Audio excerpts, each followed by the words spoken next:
Shalom saudaraku yang terkasih di dalam nama Tuhan Yesus Kristus. Selamat berjumpa kembali dalam program renungan dan doa malam hari ini. Semoga sukacita Yesus Kristus selalu hadir dalam kehidupan kita. Kembali pada malam hari ini kita akan membaca dan merenungkan firman Tuhan. Sebelum kita masuk ke dalam firman Tuhan, mari kita berdoa terlebih dahulu, supaya apa yang kita dengar dari firman Tuhan dapat kita tanam di dalam hati dan pikiran kita, supaya nama Tuhanlah yang dipuji dan dipermuliakan. Bapa kami yang di surga, pada malam ini kami mengucap syukur atas penyertaan Tuhan sepanjang hari ini boleh kami lalui dengan sukacita. Pada kesempatan malam ini kami akan membaca dan merenungkan firman-Mu. Biarlah firman yang kami baca dapat kami mengerti dan bisa menjadi kekuatan kami dalam menghadapi kehidupan ini. Karena firman-Mu merupakan sumber pengetahuan untuk kehidupan kami. Kami akan memulai membaca dan merenungkan firman-Mu Tuhan. Hanya di dalam nama Tuhan Yesus kami telah berdoa dan mengucap syukur. Amin. Saudaraku yang terkasih di dalam Tuhan Yesus, kalau kita percaya bahwa Allah itu hidup, Allah itu realitas atau nyata, maka seharusnya kita benar-benar mengalami Dia. Dan untuk benar-benar mengalami Allah yang hidup membutuhkan perjuangan yang lebih berat dari segala perjuangan. Jangan karena kita berpikir bahwa Allah itu maha baik, maha murah, lalu kita menganggap Allah itu murahan. Hanya orang yang sungguh-sungguh menghormati Allah yang akan mengalami Allah. Allah lebih dari sekedar memiliki harga diri. Dia maha mulia, Dia tidak perlu menghargai dirinya sendiri atau dihargai siapapun. Karena Allah sangat berharga dan mulia. Jangan menyamakan Allah dengan manusia yang membutuhkan harga diri atau penghargaan. Tetapi kita bersyukur kalau kita menjadi makhluk yang bisa menghargai Allah, menghormati Allah secara patut. Oleh sebab itu, kita harus mengerti bahwa mengalami Allah adalah perjuangan yang paling berat. Harga pertaruhannya adalah segenap hidup kita. Artinya, kita harus menjadikan Dia sebagai satu-satunya yang berharga. Bukan hanya yang terindah, bukan hanya terbaik, bukan hanya termulia, tetapi satu-satunya yang indah, satu-satunya yang mulia, satu-satunya yang berharga. Pertaruhan untuk ini adalah segenap hidup. Artinya kita tidak boleh menganggap ada yang berharga selain Dia. Jadi, kalau ada sesuatu menjadi berharga apapun, itu karena Dia. Bagi kesenangan dan kemuliaan Allah, sejujurnya, tidak mudah untuk memiliki pengalaman dengan Allah itu. Pola berpikir yang menyesatkan banyak orang hari ini adalah ketika mereka merasa dengan pengetahuan yang mereka miliki tentang Allah, berarti mereka sudah masuk wilayah Allah dan sudah mengalami Allah. Pertaruhkan segenap hidup kita tanpa batas bagi Dia. Dia bukan hanya paling berharga, terindah dalam hidup, tetapi satu-satunya yang berharga dan indah. Pertaruhannya segenap hidup kita. Selain memandang Dia satu-satunya yang berharga, satu-satunya harta kita, kita juga harus berani untuk benar-benar bersih dari segala dosa dan kesalahan. Dari perkara kecil sampai perkara besar. Soal kecil saja, kita akan merasa salah misalnya ketika kita berdusta. Jangan menaruh kebencian, dendam, atau kemarahan. Apapun. Jangan sampai kita masih memberi ruangan pada keinginan-keinginan di luar kehendak Bapa, atau nafsu-nafsu yang menyakiti hati Bapa, supaya kita dapat mengalami Tuhan. Mengalami Tuhan itu lebih dari mendapatkan warisan. Berapapun besarnya warisan itu. Bayangkan seandainya kita mendapatkan warisan dari seorang konglomerat sebanyak 2 triliun. Suatu jumlah yang sangat besar. Tetapi itu tidak ada artinya dibanding dengan mengalami Tuhan. Karena Tuhan adalah kekayaan kita satu-satunya. Maka kita harus sampai pada satu pengalaman, yaitu merasa menjadi begitu kuat dan bahagia karena memiliki Allah yang hidup. Bagaimana merasa begitu bahagia dan kuat karena memiliki Allah yang hidup? Perasaan itu bisa meledak atau perasaan itu bisa muncul atau membara. Khususnya pada waktu kita berdoa.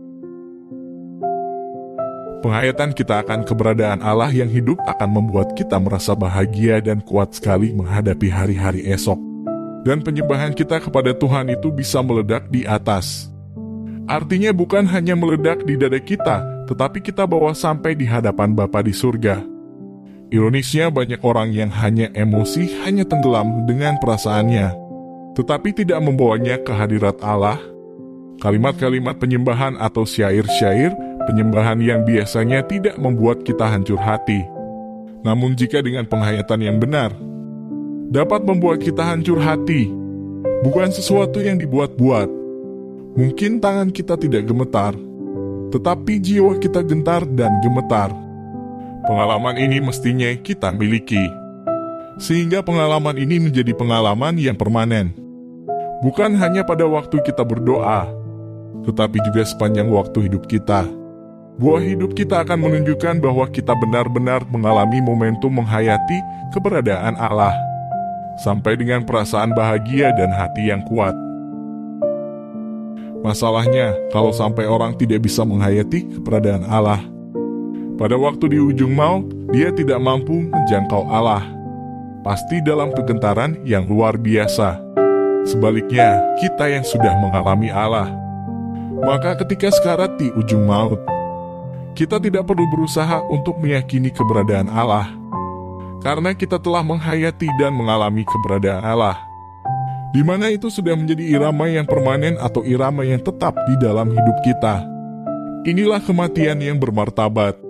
Jika kita semakin rindu pulang ke surga, kita juga akan semakin menghayati bahwa dunia bukan rumah kita. Jadi teruslah mencari Tuhan, miliki kedalaman pengalaman dengan Tuhan. Ibarat laut, kita menyelam makin dalam dan menemukan mutiara-mutiara yang mahal. Sebagaimana Tuhan berfirman, "Carilah aku selama aku berkenan ditemui. Dan siapa yang mencari aku akan membuat dia menemukan aku." Kita memiliki Allah yang hidup, Allah yang benar-benar nyata, Allah yang benar-benar bisa kita alami. Mengalami Allah adalah perjuangan yang paling berat, karena harga pertaruhannya adalah segenap hidup kita. Demikianlah firman Tuhan malam hari ini. Semoga firman Tuhan ini dapat menjadi berkat untuk kita semua, supaya kita semakin bertumbuh di dalam hadirat Allah, supaya nama Tuhanlah yang dipuji dan dipermuliakan. Mari kita persiapkan hati dan pikiran kita untuk berdoa kepada Tuhan Yesus, supaya Tuhan melawat kita pada malam hari ini, dan besok bangun dengan keadaan sehat dan sukacita. Yesus selalu menaungi hati dan pikiran kita. Tuhan Allah Bapa kami, ketika membuka mata pada pagi hari ini, kami menyadari bahwa Engkau masih menyertai dan memberikan berkat yang luar biasa. Kami masih diperbolehkan menghirup udara segar dan bertemu dengan orang-orang yang peduli terhadap kami. Kami masih diberi kekuatan untuk menjalani aktivitas sehari-hari dengan penuh semangat. Kami masih diberi kepercayaan untuk menatap masa depan yang lebih baik dari hari sebelumnya. Itu semua atas berkat penyertaan-Mu, Tuhan. Dan sekarang, pada malam hari ini kami akan beristirahat, menutup mata untuk mengumpulkan energi guna menjalani aktivitas esok hari. Berkatilah Tuhan, agar kami memiliki cukup waktu untuk beristirahat. Berkatilah juga keluarga, teman, saudara, dan semua orang yang kami kenal, agar diberi berkat yang sama seperti yang kami terima dari Engkau. Cukupkan tidur kami dan berikan kebahagiaan sehingga kami dapat bangun pada esok hari dengan semangat, dan dapat menjalani hari yang baru dengan penuh sukacita. Ya Yesus, maafkan juga kami semua yang benar-benar ingin bertobat dan kembali kepadamu. Kami dengan rendah hati mengakui dosa kami dan meminta belas kasihan-Mu. Kami belum mencintaimu dengan hati yang murni. Kami juga tidak mencintai sesama seperti diri kami sendiri. Kami tidak melakukan keadilan, mencintai kebaikan, atau berjalan dengan rendah hati bersama-Mu Tuhan. Kasihanilah kami ya Tuhan dalam cinta kasih-Mu. Dengan belas kasihan-Mu yang besar, bersihkan kami dari dosa kami. Ciptakan dalam diri kami hati yang bersih, dan perbarui roh yang benar di dalam diri kami. Kembalikan kepada kami sukacita keselamatan-Mu dan dukung kami dengan roh-Mu yang melimpah. Tuhan Yesus, Pada kesempatan ini kami juga ingin memohon supaya Engkau menjaga bangsa dan negara kami ini. Bantulah bangsa ini agar dijauhkan dari segala macam bencana, malapetaka hingga perpecahan antar suku dan agama. Persatukan kami ya Tuhan, karena sejatinya kami merupakan suatu kesatuan yaitu bangsa Indonesia. Ajarlah kami untuk saling menghormati satu dengan yang lain, supaya kami bisa menjaga toleransi yang selama ini tetap terjaga. Kami juga mendoakan seluruh pemimpin bangsa ini agar selalu diberikan hikmat dan kebijaksanaan dalam memimpin negara ini. Biarlah mereka mampu menjalankan pekerjaan sesuai dengan kehendak-Mu. Inilah doa kami ya Tuhan. Kiranya Engkau mengampuni segala dosa dan kesalahan kami. Mampukan kami untuk selalu bersyukur dan bersukacita atas berkat-Mu atas kami. Terima kasih Bapa. Di dalam nama Tuhan Yesus kami berdoa. Amin.